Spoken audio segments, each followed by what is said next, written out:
Doctor ओम talks में आपका स्वागत है। हमारे साथ हैं डॉक्टर ओम और मैं हूं डॉक्टर शालिनी।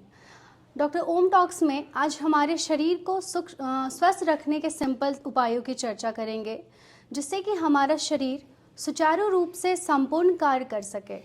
इससे पहले अपने दर्शकों की जानकारी के लिए मानव शरीर की विभिन्न परतों की रचना बताएंगे। सर, आप हमें बताएं, सूक्ष्म शरीर और स्थूल शरीर में क्या अंतर है?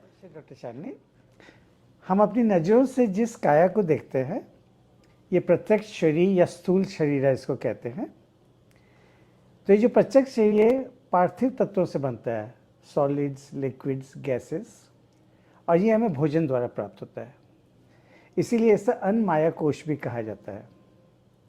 परंतु इस एक्सटर्नली जो हम शरीर को देखते हैं, इसके अंदर सूक्ष्म शरीर की 3 परतें होती है। उसमें जो सबसे महत्वपूर्ण है वो है प्राणा, पहला परत। प्राणा या लाइफ फोर्स जिसे हम कहते हैं, यह शरीर में चल रही सभी इलेक्ट्रिकल और मैग्नेटिक फोर्सेस, उसके अलावा केमिकल और एंजाइमेटिक रिएक्शंस का द्योतक है। और इसको जो so generally doctors pathological test द्वारा या फिर EEG, ECG, CT, MRI, X ray, इसके द्वारा इसका आंकलन करते हैं। दूसरा परत है वो है मन मस्तिष्क का, जिसके द्वारा हमारी सोच विकसित होती है, भावनाएं विकसित होती है, किसी के प्रति इमोशंस और आसक्ति डेवलप होता है। और तीसरा है ज्ञान कोश। ये सबसे महत्वपूर्ण है, जो हमारे आत्मा में ज्ञान और स्किल्स का असीमित भंडार हम एकत्रित कर सकते हैं और अपने साथ अगले जन्म में ले जा सकते हैं। सूक्ष्म शरीर का यह तीसरा परत है। आज भी साइंस के लिए कौतूहल बढ़ा है और साइंटिस्ट इससे बिल्कुल अनभिज्ञ हैं। इसका विनाश नहीं हो सकता और ज्ञान ही हमारे साथ हमारी आत्मा को आत्मा की तरह अनिवासी और चिरस्थायी है।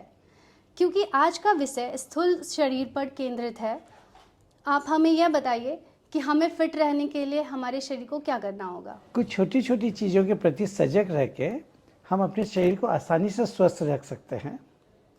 पर ज़्यादा इम्पोर्टेंट है कि हम अपने प्रयासों में कंसिस्टेंसी रखें और नियमित रूप से जीवन के मात्र 4 पहलुओं के उचित नियमों का अगर हम पालन करेंगे तो हम स्वस्थ रह पाएंगे।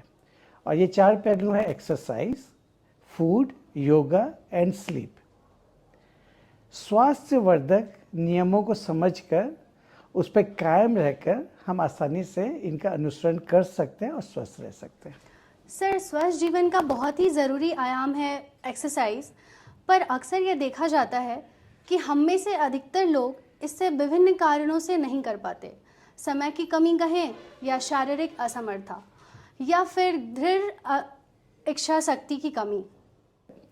फिजिकल फिटनेस के लिए डेली कम से कम 30 मिनट का व्यायाम अति आवश्यक है। पर जैसा आपने कहा कि बहुत से लोग व्यस्त होते हैं, उन्हें समय नहीं होता, तो ऐसे लोगों के लिए इसे 10-10 मिनट के 3 हिस्सों में बांटा जा सकता है, सुबह, दोपहर, शाम, खाने के पहले।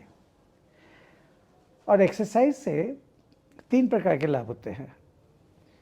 इस बारे में, एक्सरसाइज के बारे में लोगों पर विभिन्न तरह की धारणाएं, मुझे लगता है कि जब ये जानेंगे तो इनकी ये धारणाएं काफ़ी हद तक क्लियर हो जाएगी, कन्फ्यूजन क्लियर हो जाएंगे। पहला एक्सरसाइज होता है एरोबिक्स, जैसे कि डांसिंग, रनिंग और स्विमिंग। तो इस तरह के जो एरोबिक्स एक्सरसाइज होते हैं वो हार्ट के लिए होते हैं और वजन घटाने के लिए होते हैं। दूसरा तरह का एक्सरसाइज होता है वो है बॉडी फिटनेस के लिए, जो हम सब लोगों को आवश्यक है। इनमें से सिंपल ब्रिस्क वॉकिंग हो सकता है या फिर पीटी एक्सरसाइजेस वगैरह होते हैं। इनसे मसल टोन अप होता है और उनकी जो शक्ति है मसल्स की, ये लगातार कायम रहती है। जैसे जैसे उम्र बढ़ती जाती है, मसल्स की शक्ति कम होती है। आप रेगुलर एक्सरसाइज करेंगे तो ये शक्ति कायम रहेगी। परंतु जो लोग शरीर से असमर्थ है या चल नहीं पाते, उन लोगों के लिए सिंपल योगासन अगर हम लोग घर में या कुर्सी में बैठ के करें तो भी फिटनेस बरकरार रह सकता है। और तीसरा तरह का एक्सरसाइज होता है जिम या वेट ट्रेनिंग, जिसको हम लोग कहते हैं। तो फिटनेस के लिए लाइट वेट ट्रेनिंग होना चाहिए, 2.5 किलो 5 किलो, उससे ज़्यादा की जरूरत नहीं है। या इवन अगेंस्ट ग्रेविटी, जो योगासन में अगेंस्ट ग्रेविटी एक्सरसाइजेस होते हैं, वो फिटनेस के लिए काफ़ी है। परंतु जो हाई वेट ट्रेनिंग्स होते हैं वो स्पोर्ट्स पर्सन्स के लिए होते हैं, या किसी को स्पोर्ट्स कंपटीशन में जाना है, या ओलंपिक गेम्स में जाना है, या किसी स्पोर्ट्स मतलब कि नेशनल लेवल के गेम्स में जाना है, तो उन्हें शरीर के किसी एक हिस्से को मजबूत करना पड़ता है। फुटबॉलर को थाइस मजबूत करना पड़ता है, वेट लिफ्टर्स को अपना शोल्डर्स मजबूत करना पड़ता है, तो जिम्नास्टिक्स वालों को अपना कमर मजबूत करना पड़ता है। तो ऐसे लोगों के लिए अलग अलग एरिया के बॉडीज़ के मसल्स को डेवलप करने के लिए अलग अलग वेट्स देके ट्रेनिंग करवाई जाती है, एकदम स्पेसिफिक होते हैं। ये हर एक आदमी के लिए ज़रूरत नहीं है। सर, तो क्या डेली हम एक्सरसाइज कर सकते हैं? चलो आगे, बशर्ते कि आप अपने ऊपर ज़्यादती नहीं कर रहे हो, अपने शरीर को ज़्यादा कष्ट दिए बिना और एक्सरसाइज को एंजॉय करते हुए आप इसे प्रतिदिन करें। अब इसमें यह है कि बहुत से लोग जो एक्सरसाइज डेली रूप से करने के लिए मोटिवेशन की ज़रूरत होती है, नहीं तो कुछ दिन करके छोड़ देते हैं। तो आप कोई भी मोटिवेशन का बहाना चुन सकते हैं। जैसे बहुत से लोग साइकिलिंग के लिए निकलते हैं, बहुत से लोग स्विमिंग के लिए निकलते हैं, बहुत से लोग मंदिर के बहाने से जाते हैं या चर्च के बहाने से वॉकिंग करते हैं। तो इस तरह का कोई भी एक बहाना बना के आप एक मोटिवेशन पैदा कर सकते हैं, जिससे आप नियमित रूप से करें, परंतु हमेशा ध्यान रखें कि आप इसे एंजॉय करें और शरीर को आप ज़्यादा तकलीफ ना दें। बहुत ज़्यादा पुश करने की ज़रूरत नहीं है। सर, जैसा आपने कहा कि हमारे प्रत्यक्ष शरीर का निर्माण हम जो आहार लेते हैं उससे होता है। भोजन हमारे शरीर के सेल्स के लिए बिल्डिंग ब्लॉक की तरह है। क्या भोजन की गुणवत्ता और प्रकार का भी हमारे शरीर निर्माण में कोई रोल है? क्या ये भी नेगेटिव और पॉजिटिव रोल करता है? ये तो हम सभी जानते हैं कि हेल्दी और वेल बैलेंस्ड डाइट शरीर की उचित कार्यशीलता के लिए बहुत ही आवश्यक है। और हमेशा से, सदियों से फूड हमेशा से एक गुड फील गुड फैक्टर रहा है। आप किसी को खुश करना हो तो अच्छा खाना खिलाते हैं। पर डाइट और न्यूट्रिशनल साइंस ये अपने में ही एक बहुत ही वृहद साइंस है। इसके बारे में हम लोग फिर पूरे सेशंस देके, शायद 1 या 2 सेशंस में इस पर विस्तार से बात करेंगे खाने के बारे में।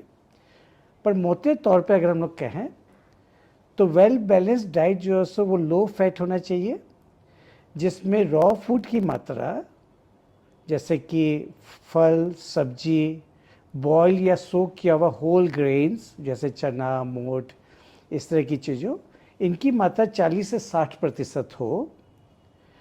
और हम ऐसा भोजन सेलेक्ट करें जिसमें फैट की मात्रा कम हो, कोलेस्ट्रॉल भी लो हो, और जिसे हमें वाइट शुगर बोलते हैं, वाइट शुगर और नमक की मात्रा भी कम से कम रहे, तो हमारा डाइट ठीक रहेगा।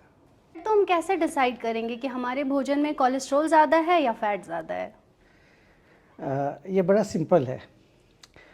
आप ब्रॉडली ये समझिए कि जितने भी एनिमल फैट है, एनिमल फैट मतलब हुआ कि जैसे डेयरी प्रोडक्ट्स गाय से मिलता है या गोट से मिलता है या भैंस से मिलता है, जितने भी पशु आहार, मांस वगैरह जो है, ये सब हाई कोलेस्ट्रॉल है। और जितने भी प्लांट बेस्ड ऑयल है वो लो कोलेस्ट्रॉल है, जैसे sunflower oil, refined oil. So that means vegetarian diet में कोलेस्ट्रॉल कम हो जाएगी। 5 फूड जो कोलेस्ट्रॉल से भरपूर है, जिसको कि हर एक व्यक्ति को अवॉइड करना चाहिए, वो है रेड मीट। रेड मीट मतलब जैसे कि बीफ, पोर्क। उसके अलावा फ्राइड फूड जैसे कि फ्रेंच फ्राइज, पिज़्ज़ाज़ या नेचोस। फिर baked items, cakes, pastries, cookies, और processed milk meat, sausage, bacon.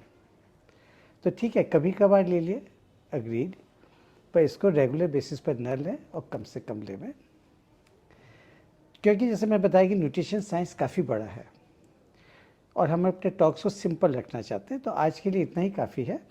Next talks में हम लोग फैट के बारे में, सैचुरेटेड फैट, अनसैचुरेटेड फैट, किस ऑयल में हमें जो सो DHA मिलेगा, किस ऑयल में हमें जो सो सैचुरेटेड फैट होगी जो हमारे हार्ट को तकलीफ देंगे, इसके बारे में भी बातें करेंगे।